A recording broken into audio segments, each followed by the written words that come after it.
যারা রেলের এনটিপিসি বা গ্রুপ ডির জন্য প্রিপারেশন নিচ্ছ তাদের জন্য বন্দে ভারত ব্যাচ 2 লঞ্চ হয়ে গেছে। এই ব্যাচে কিন্তু একদম ডিটেলড প্রত্যেকটা সাবজেক্টের math, reasoning, general awareness, static GK, current affairs, okay, সব সাবজেক্ট কিন্তু একটা ব্যাচের মধ্যে কভার করা হচ্ছে। তার বেসিকগুলো যেরকম কভার করা হবে, সাইড বাই সাইড আমরা কিন্তু প্র্যাকটিস ক্লাসও নিচ্ছি। যারা যারা এই ব্যাচটায় জয়েন করতে চাও তারা এই নাম্বারটা একটু যোগাযোগ করে নেবে। হ্যালো ডিয়ার স্টুডেন্টস, আজকে রেলের লেভেল 1 যেটা আরআরবি লেভেল 1 বা অনেকে গ্রুপ ডি নামে যেটাকে জানো, সেই পোস্টের একটা পে স্লিপ নিয়ে চলে এসেছি, যেখানে আমি একদম ডিটেলে আলোচনা করব রেলের পে স্কেল কেমন হয়। অনেকের ধারণা যে যেটাকে গ্রুপ ডি বলে অনেকে জানে, অ্যাকচুয়ালি সেটা লেভেল 1।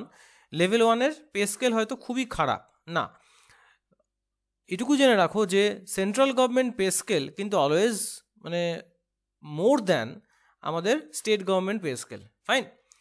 এবং এটা জয়নিং দেখতে পাচ্ছ, এই ক্যান্ডিডেটের জয়নিং হচ্ছে 2021 সালে, ফাইন। তার ডেট অফ জয়নিং হচ্ছে 2021, মানে একদম ফ্রেশ ক্যান্ডিডেট। লাস্ট যে রিক্রুটমেন্ট হয়েছিল অনেকের জয়নিং লেটে এসছিল, তো 2021-এর জয়নিং, ওকে।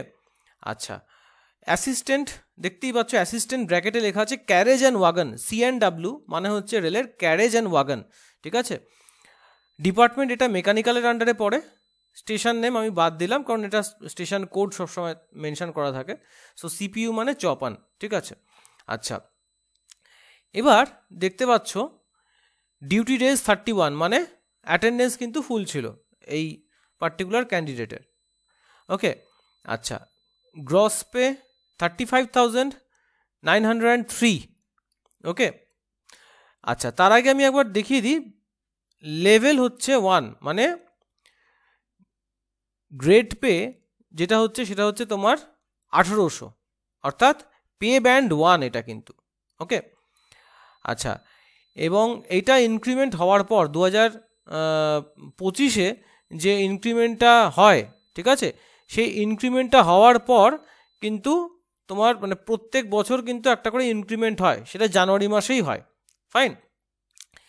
এবং ইনক্রিমেন্টটা হওয়ার পর কিন্তু সেই এরিয়ার ইনক্রিমেন্টটা কিন্তু তোমার পে স্লিপে রিফ্লেক্ট করে পড়ে, ফাইন। আচ্ছা, এরপরে 8th পে কমিশন আসার পর এর স্যালারি, এই পার্টিকুলার যেই স্যালারি স্লিপটা দেখছো, এই স্যালারিটা কতটা বেড়ে যাবে তোমরা একটা আইডিয়া করতে পারবে তুমি যদি ফিটমেন্ট ফ্যাক্টর দিয়ে মাল্টিপ্লাই করো, ওকে। আচ্ছা, এবার দেখতে পাচ্ছ বেসিক পে হচ্ছে 20,300, যেটা ইনিশিয়ালি আমরা জানি 18,000 থাকে, রাইট। আচ্ছা, ডিএ হচ্ছে 10,759, ট্রান্সপোর্ট অ্যালাওয়েন্স হচ্ছে 1,377। আচ্ছা, এবার কয়েকটা কথা আমি এখানে বলবো, যেটা অনেকেরই ডাউট থাকে যে স্যার এই যে ট্রান্সপোর্ট অ্যালাওয়েন্সের পর এই যে overtime, night duty, national holiday allowance, breakdown allowance, এগুলো কি সবার থাকে নাকি থাকে না? শুধু মাথায় রাখবে এই যে বেসিক পে, ডিএ এবং ট্রান্সপোর্ট অ্যালাওয়েন্স এটা কিন্তু কনস্ট্যান্ট। এই পার্টিকুলার পোর্শনটা, এই এলিমেন্টটা সবার পে স্লিপে কমন। বাকি যেই পোর্শনটা আছে, যেমন অনেক সময় দেখবে ট্রাভেলিং অ্যালাওয়েন্স দেওয়া হয়, ঠিক আছে। ট্রান্সপোর্ট অ্যালাওয়েন্স আর ট্রাভেলিং অ্যালাওয়েন্স কিন্তু আলাদা। Transport allowance refers to conveyance allowance, যেটা কিন্তু সবাই এন্টাইটেলড, ঠিক আছে। Everyone is entitled to transport allowance. আচ্ছা, এখানে দেখতে পাচ্ছ ওভারটাইম আছে, ওভারটাইম হচ্ছে 2,197, ঠিক আছে। নাইট ডিউটি অ্যালাওয়েন্স, ওকে। রেলে লেভেল 1 পোস্টগুলোতে এমনকি অনেক পোস্টেই কিন্তু নাইট ডিউটি অ্যালাওয়েন্স দেয়, ওভারটাইমের জন্য কিন্তু তোমাকে আলাদা করে পেমেন্ট দেয়। আচ্ছা, ন্যাশনাল হলিডেতে তুমি যদি কাজ করে থাকো, কোনো ন্যাশনাল হলিডেতে হয়তো তুমি কাজ করেছো, সেই ক্ষেত্রে তার একটা আলাদা অ্যালাওয়েন্স হয়। ব্রেকডাউন অ্যালাওয়েন্স, সেটাও কিন্তু একটা আলাদা অ্যালাওয়েন্স, ঠিক আছে। অর্থাৎ এই 3টে এলিমেন্ট সবার পে স্লিপে কমন, ঠিক আছে। বাকিগুলো কিন্তু ভ্যারি করতে পারে ফ্রম পার্সন টু পার্সন। গেল, এটা হয়ে গেল তোমার আর্নিংসের দিকটা। এবার আমরা রিকভারিজটা দেখে নিই। দেখো, এমপ্লয়িজ ইন্স্যুরেন্স স্কিমে তার 30 টাকা কাটছে। এনপিএস, যেটা ন্যাশনাল নিউ পেনশন স্কিম, যেটা, ঠিক আছে। রেলের তো অ্যাকচুয়ালি পেনশন যেহেতু তুলে দিয়েছে, এখন সব এনপিএসের আন্ডারে চলে আসছে, ঠিক আছে। সো নিউ পেনশন স্কিম 3,106 কাটছে।